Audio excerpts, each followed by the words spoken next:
Welcome to my YouTube channel. Today I am going to discuss a new topic, monomorphic adenoma. First of all, I want to apologize for delay in my videos. Thank you so much for your patience. Now let's discuss monomorphic adenoma. It is a group of benign salivary gland tumors composed of uniform cells or a single cell type. This group includes basal cell adenoma, canalicular adenoma, Warthin's tumor, and oncocytoma. Now let's discuss Warthin's tumor. It is a benign neoplasm most commonly seen in the parotid gland. It is the second most common benign tumor of the parotid gland. Some theories suggested that this tumor arises from the heterotropic salivary gland tissue present within the parotid lymph node. Clinically, it presents as a slow-growing, painless nodular swelling in the parotid gland. On palpation, the swelling usually feels firm and duffy.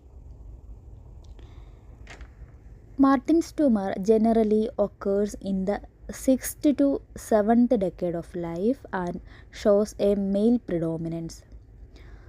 Smokers have about 8 times higher risk of developing Warthin's tumor compared to non-smokers. Next is histopathology. Coming to the histopathology, Warthin's tumor is composed of a mixture of ductal epithelium and lymphoid stroma. The epithelium usually consists of a double layer of oncocytic cells surrounding cystic space. The epithelial lining forms a papillary projections into the cystic space. The epithelium is supported by the lymphoid stroma, which may show germinal centers. Now let's discuss the diagnostic image of Warthin's tumor.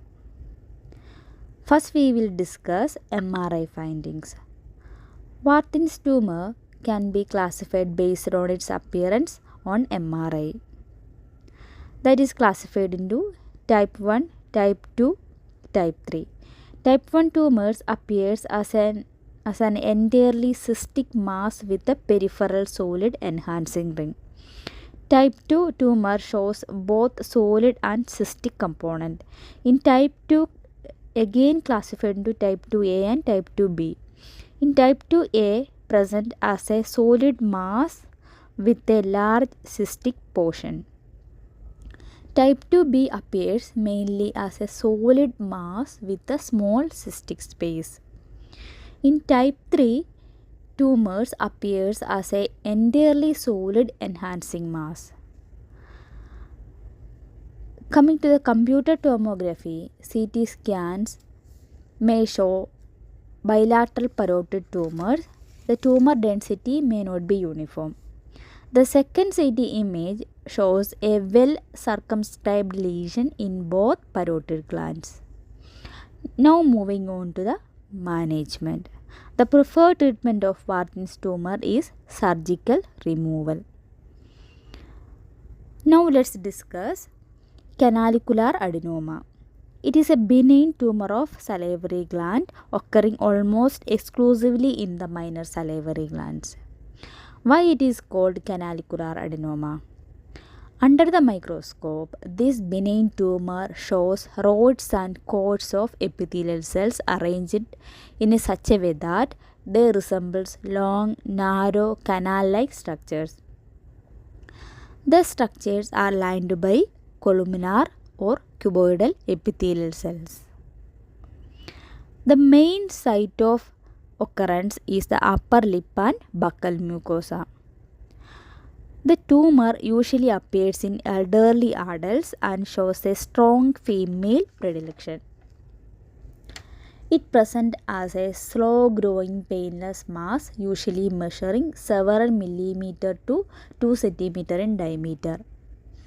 On palpation, the lesion may feel firm or fluctuant.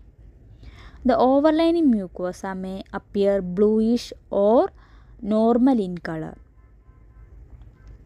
Next is the management of canalicular adenoma. Surgical excision is the preferred treatment for this lesion. The prognosis is very good and recurrence is rare. Now let's discuss basal cell adenoma. It is a benign salivary gland tumor that primarily occurs in the parotid gland.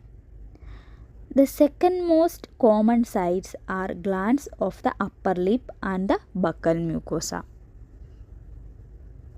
It usually appears as a firm, mobile and slow-growing mass.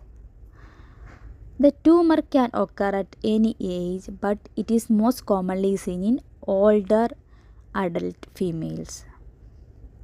According to the histological pattern, the basal cell adenoma is classified into 4 types, such as solid, trabecular, tubular and membranous pattern. In solid pattern, the tumor cells are arranged in a solid nest with a peripheral palisading.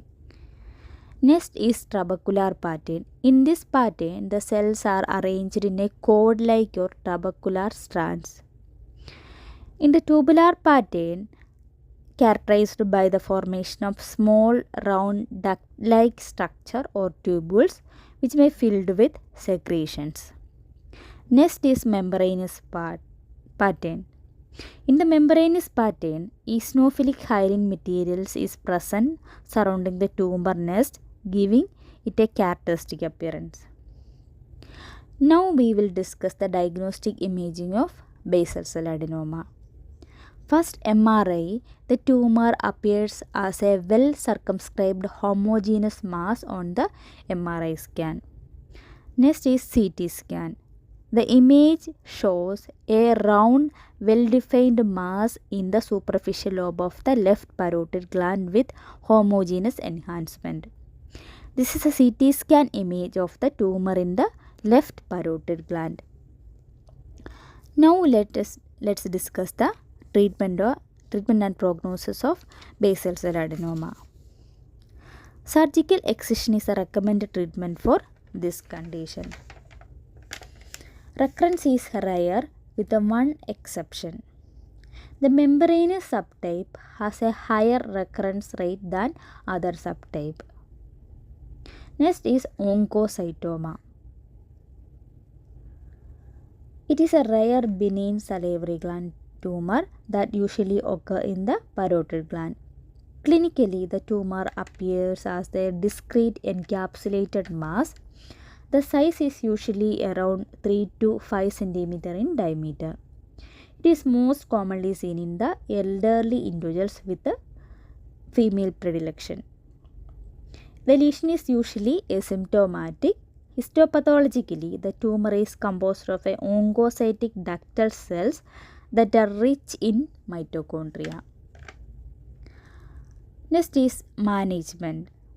Surgical excision is the treatment of this lesion. In this video, I will explain monomorphic adenoma clearly with the help of image. Please watch and subscribe my YouTube channel. Thank you.